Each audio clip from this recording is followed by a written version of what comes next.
Up next, Shape of Water. Ooh, yes.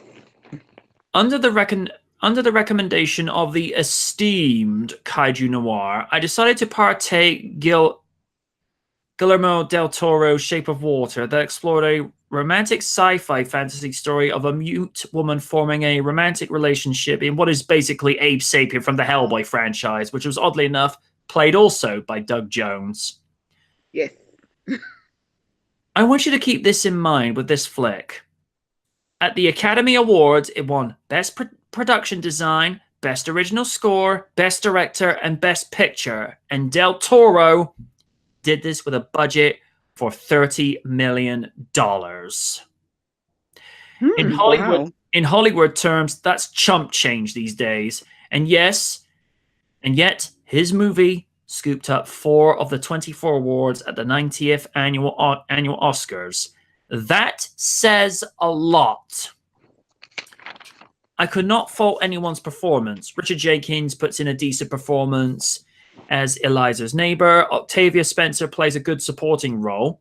On a personal note, this is the first flick I've seen her in since the original Spider-Man flick from 2002. For those that remember, she was the one that allowed Peter Parker to go and be signed up for the New York Wrestling League when she told him, this ain't no light division, small fry. Yep, that was Octavia. Oh, shnikes.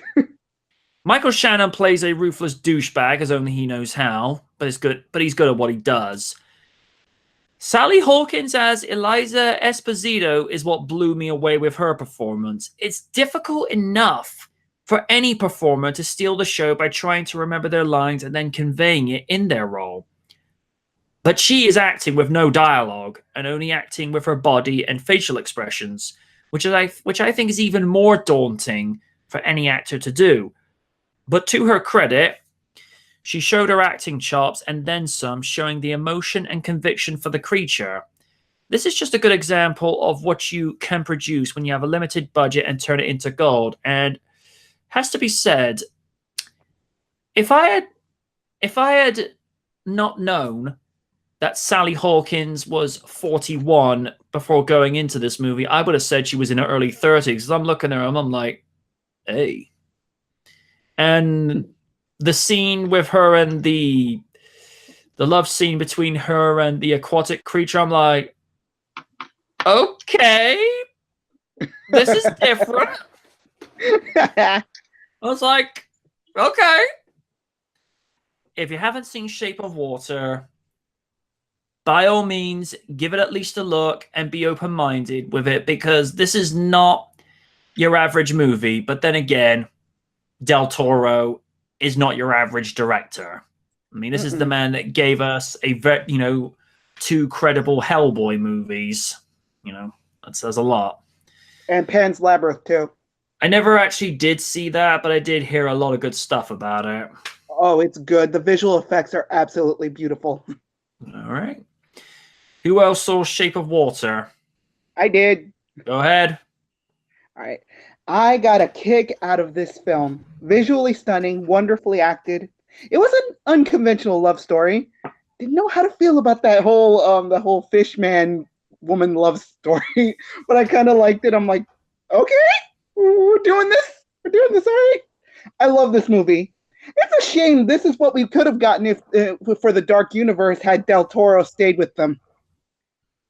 Bet you eating some crow now, eh, assholes? All in all, yep. Yep. All in all, good film. I highly recommend it to anybody who hasn't seen this movie.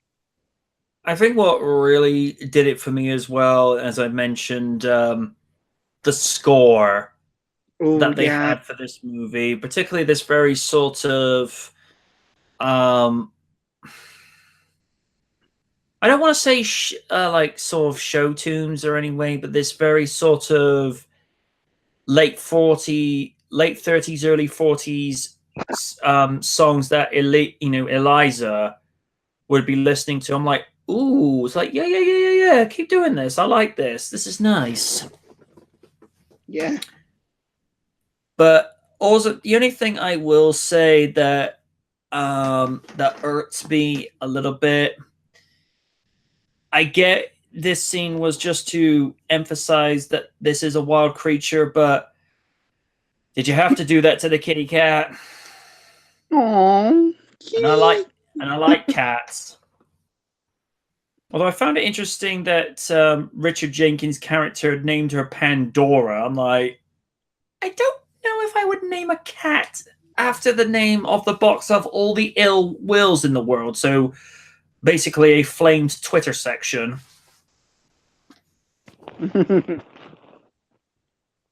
Raiden, did you see Shape of Water? No, I haven't, but I will say, like, I did like the makeup that Doug Jones wore as a monster. So, Yes. stuff like that, I do enjoy. So, you know.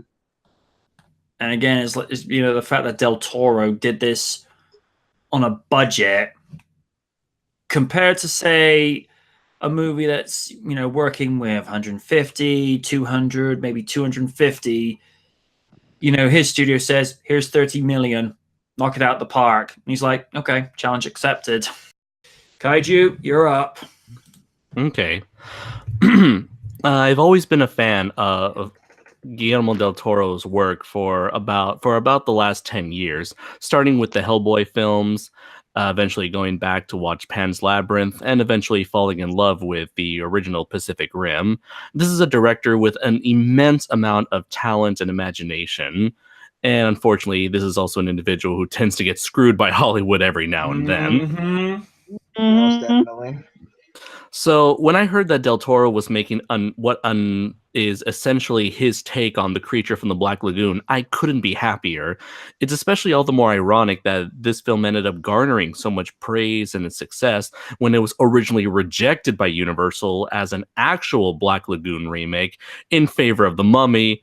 And we all know how that turned out. Yeah, Lord, that movie tanked. But as for the film itself, it's another example of Del Toro taking something that he grew up with, in this case, old school horror films, and turning it into an original piece that showcases his love and passion for said inspiration. I found it fascinating how the film also handled the themes of living in a world that sees you as something that is subhuman or something that is lesser, as all the protagonists are all social misfits in their own way. A disabled woman, a black woman, a gay man, and in this case, a fish man.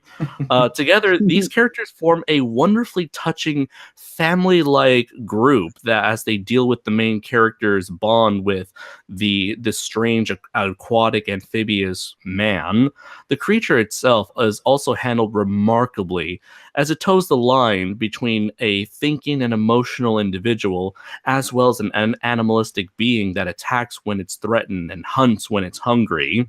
While the film has been criticized for its basic characters, that aspect never really bothered me, as the film almost came off as a surreal, modern-day fairy tale, so the simplistic nature of the good guys and bad guys fit right in my opinion.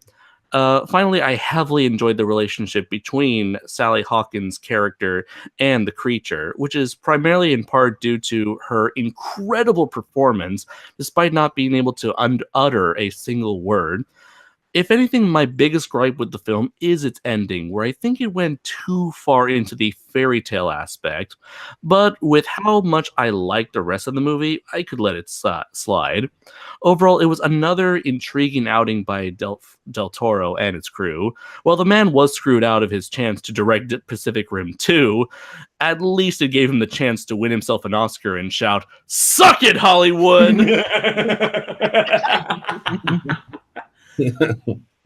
Del Toro out! Oh, very well played, sir. Very well played.